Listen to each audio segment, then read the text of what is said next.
Assalamualaikum murid-murid. Hari ini kita akan sambung pembelajaran kita subjek Jawi iaitu imbuhan di awal perkataan. Hari ini kita akan belajar 4 imbuhan di awal perkataan. Apakah imbuhannya ya murid-murid? Imbuhan yang pertama kita akan pelajari imbuhan maha. Yang kedua, imbuhan me. Yang ketiga, imbuhan mem. Dan yang keempat adalah imbuhan men. Mari kita lihat contoh imbuhan di awal perkataan maha dan imbuhan di awal perkataan me. Contoh perkataannya dan contoh ayat imbuhan tersebut. Imbuhan yang pertama iaitu maha. Imbuhan maha tambah kata dasar mendengar menjadi maha mendengar. Contoh ayatnya, Allah mendengar walaupun kita berbisik. Yang kedua, imbuhan maha tambah raja menjadi maharaja.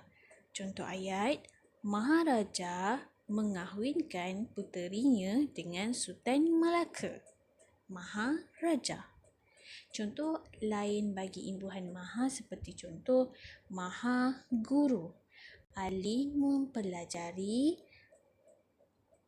agama Islam dengan maha guru yang fiqh, yang boleh dipercayai. Itu antara contoh-contoh lain bagi imbuhan maha. Okey, kita teruskan imbuhan yang kedua iaitu imbuhan me. Imbuhan me tambah kata dasar layan menjadi melayan. Contoh ayatnya ialah ibu sibuk melayan tetamu yang datang ke rumah. Seterusnya, imbuhan me tambah kata dasar larang menjadi melarang. Contohnya, Ustaz melarang semua pelajar bermain di tepi longkang. Boleh faham murid-murid? Kalau boleh faham, kita akan teruskan dengan imbuhan yang seterusnya. Jika murid-murid tak dapat memahami, murid-murid boleh ulang video semula untuk memahami imbuhan maha dan imbuhan me. Sebelum itu, contoh lain bagi imbuhan me iaitu merasa. Imbuhan me tambah kata dasar rasa. Merasa. Contoh ayatnya ialah seperti contoh, ibu merasakan tidak sedap hati apabila adik lambat pulang ke rumah. Itu antara contoh lain bagi contoh imbuhan me. Kita teruskan lagi murid-murid dengan contoh imbuhan di awal perkataan mem dan men. Imbuhan mem. Imbuhan mem tambah baca menjadi membaca. Contoh ayatnya, hobi saya membaca buku Jawi pada waktu lapang. Membaca. Kedua, imbuhan mem tambah kata dasar pakai. Bukan kata dasarnya makai ya, bukan. Tetapi kata dasarnya adalah pakai. Apabila imbuhan mem tambah dengan imbuhan pakai, huruf pa akan digugurkan. Hanya menggunakan huruf alif, kaf, alif, ya. Jadi menjadi memakai.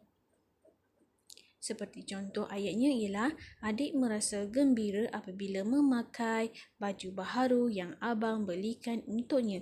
Dia tidak akan menjadi mempakai, tidak. Dia akan buang huruf pa, huruf di hadapannya ialah menjadi memakai. Seperti contohnya lain adalah kata dasar pilih. Imbuhan mem. Imbuhan mem tambah kata dasar pilih. Jadi akan menjadi memilih. Dia tidak akan menjadi mempilih, tidak. Dia akan menjadi memilih. Huruf di hadapannya akan gugur menjadi memilih. Seperti contoh, adik memilih warna biru untuk mengecat rumah, ataupun adik memilih warna biru kerana warna biru itu adalah warna kesukaan adik. Jadi akan menjadi memilih, dia tidak akan menjadi memilih. Melihat contoh-contoh ayat yang sesuai. Okey, murid-murid, kita teruskan lagi imbuhan yang terakhir, iaitu imbuhan men.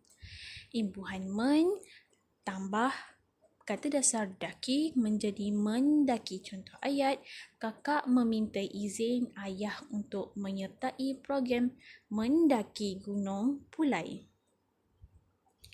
Seterusnya, imbuhan men tambah kata dasar dokong menjadi mendokong.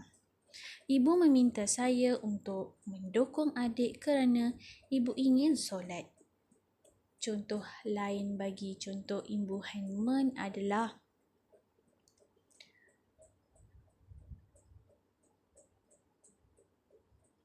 mencari. Imbuhan men tambah cari menjadi mencari. Ibu mencari kunci kereta yang hilang. Faham murid-murid? Boleh faham? Jika murid-murid tidak faham, murid-murid boleh video klip ini sehinggalah murid-murid boleh faham. Sekian saja untuk hari ini. Sekian, terima kasih. Jumpa lagi di pembelajaran akan datang. Sebelum saya tutup pembelajaran hari ini, saya akan memberi pengukuhan supaya murid-murid lebih faham tentang tajuk pada hari ini. Okey, ini adalah soalan untuk hari ini. Padankan dan sambungkan imbuhan di awal dengan perkataan yang betul. Murid-murid dikehendaki padankan imbuhan di awal mengikut perkataan yang betul, dan setelah itu murid-murid dikehendaki sambungkan ayat itu menjadi imbuhan di awal perkataan dengan betul. Selamat mencuba.